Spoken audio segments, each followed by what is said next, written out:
अस्सलाम वालेकुम। Pakistan stock exchange course की 39th क्लास में खुशामदीद।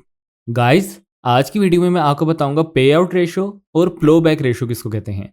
तो चलिए वीडियो स्टार्ट करते हैं। गाइस, पे आउट रेशो का मतलब होता है कि कंपनी अपने प्रॉफिट आफ्टर टैक्स का कितने परसेंट प्रॉफिट अपने शेयर होल्डर्स को दे रही है। और फ्लो बैक रेशो का मतलब होता है कि कंपनी अपने प्रॉफिट आफ्टर टैक्स का कितने परसेंट प्रॉफिट बिजनेस में वापस री इन्वेस्ट कर रही है। फर्ज करें एक कंपनी ने साल का 1 करोड़ प्रॉफिट कमाया, जिसमें से 40 लाख शेयर होल्डर्स को डिविडेंड की सूरत में दे दिया, तो ये 40 लाख कहलाया जाएगा पे आउट।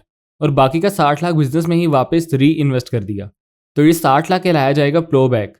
यानी 40% पे आउट रेशो है और 60% फ्लो बैक रेशो। तो अब इस रेशो के जानने का फायदा क्या होता है और इसको हम कैसे इंटरप्रेट कर सकते हैं। तो इस रेशो का फायदा तब होगा जब आप ये वीडियो लाइक कर देंगे, इसलिए फटाफट से लाइक बटन पर क्लिक कर दें। जोक्स अपार्ट, तो इस रेशो का ये फायदा होता है कि इससे इन्वेस्टर्स को ये पता चलता है कि कंपनी अपना प्रॉफिट कहाँ और कैसे खर्च कर रही है। फॉर एग्जाम्पल, एक कंपनी है जो पिछले 4-5 सालों से अपने पैट का 40% शेयर होल्डर्स को दे रही है और 60% बिजनेस में वापस री इन्वेस्ट कर रही है, तो उस 60% री इन्वेस्टमेंट के नतीजे में जाहिर है कंपनी को ग्रो होना चाहिए, यानी उसका पैट इंक्रीज होना चाहिए, जिसके नतीजे में उसकी शेयर प्राइस ऊपर जानी चाहिए। लेकिन अगर पिछले 4-5 सालों में कंपनी में कोई खास ग्रोथ नज़र नहीं आ रही, तो इसका मतलब है कि कंपनी पिछले 4-5 सालों से बिजनेस में जितना भी पैसा वापस री इन्वेस्ट कर रही है, वो सारा पैसा एक तरह से बर्बाद हो रहा है।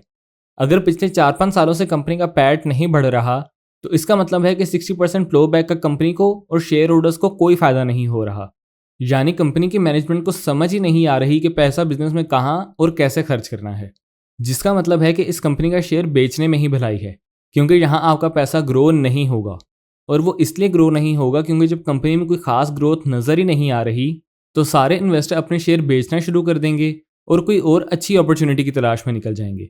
और जब वो शेयर्स बेचेंगे तो उसके नतीजे में शेयर प्राइस नीचे आ जाएगी। और बेशक कंपनी आपको डिविडेंड दे रही हो, लेकिन उसका फ़ायदा नहीं है, क्योंकि स्टॉक मार्केट में इन्वेस्ट करने का फ़ायदा ही तब है जब आपको डिविडेंड भी मिले और कैपिटल गेन भी। डिविडेंड बेशक ना मिले, लेकिन कम से कम कैपिटल गेन बहुत ज़्यादा ज़रूरी है। यानी बेशक आपको डिविडेंड ना दे कंपनी, लेकिन टाइम टू टाइम आपकी शेयर की प्राइस लाजमी ऊपर जानी चाहिए, और वो तब ही जाती है जब कंपनी का प्रॉफिट इंक्रीज हो। तो अब बात आई कि हम पे आउट रेशो और फ्लो बैक रेशो कैलकुलेट कैसे करें। तो इसके फार्मूलाज काफ़ी ईजी हैं। पे आउट का फार्मूला है dividend per share divided by earning per share. यानी फ़र्ज़ करें एक कंपनी है जो एक शेयर पे 20 रुपये डिविडेंड दे रही है और उसकी अर्निंग पर शेयर 50 रुपये है, तो 20 को 50 से डिवाइड कर देंगे तो आंसर आएगा 0.4 यानी 40%। यानी ये कंपनी अपने शेयर होल्डर्स को अपने प्रॉफिट का 40% हिस्सा दे रही है। और फ्लो बैक रेशो कैलकुलेट करने का फॉर्मूला है 1 माइनस पे आउट रेशो, यानी 1 माइनस 0.4, तो आंसर आएगा 0.6 यानी 60%। लेकिन यहाँ एक और चीज़ का भी ध्यान रखना चाहिए कि कभी कभी कंपनीज अपने शेयर होल्डर्स को खुश करने के लिए कर्जा लेकर डिविडेंड दे देती है या अपने बैंक अकाउंट में पड़े हुए पैसों से डिविडेंड दे देती है। यानी एक कंपनी है जिसने साल का 30-40 रुपये डिविडेंड देना है, तो जाहिर है हर साल इन्वेस्टर्स इतना डिविडेंड एक्सपेक्ट कर रहे होंगे। लेकिन अगर किसी साल कंपनी अच्छा परफॉर्म नहीं करती, तो वो कर्जा लेकर डिविडेंड दे देगी या अपने बैंक में पड़े हुए पैसों से डिविडेंड दे देगी।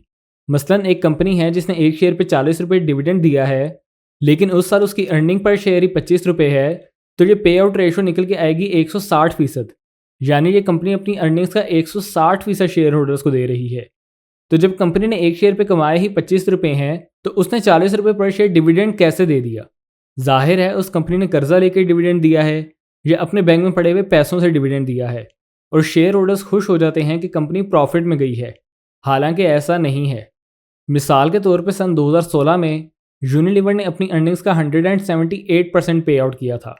यानी 2016 में यूनिलीवर की अर्निंग पर शेयर थी तकरीबन 207 रुपये और कंपनी ने डिविडेंड पर शेयर दिया था तकरीबन 370 रुपये। तो जब कंपनी ने एक शेयर पे कमाए ही 207 रुपये हैं, तो 370 रुपये डिविडेंड कैसे दे दिया। इस साल यूनिलीवर ने अपने बैंक में पड़े हुए पैसों से डिविडेंड दिया था। लेकिन 2016 के बाद कंपनी वापस प्रॉफिट में चली गई थी और 2017 में पे आउट रेशो 93% पे आ गई थी। लेकिन कोई कंपनी जो यूनिलीवर जितनी बड़ी है, वो अपनी अर्निंग से ज़्यादा पे आउट करना अफोर्ड कर सकती है। लेकिन अगर कोई छोटी कंपनी ऐसा करे, तो उसके लिए सबसे रिकवर करना ज़रा मुश्किल हो सकता है। इसलिए सिर्फ डिविडेंड देख के कंपनीज में इन्वेस्ट नहीं करना चाहिए, बल्कि पूरी एनुअल रिपोर्ट पढ़ के कंपनी की हिस्ट्री देख के हर चीज़ को एनालाइज करके फिर डिसीजन लेना चाहिए कि इस कंपनी में इन्वेस्टमेंट करना एक अक्लमंदी का डिसीजन है या नहीं।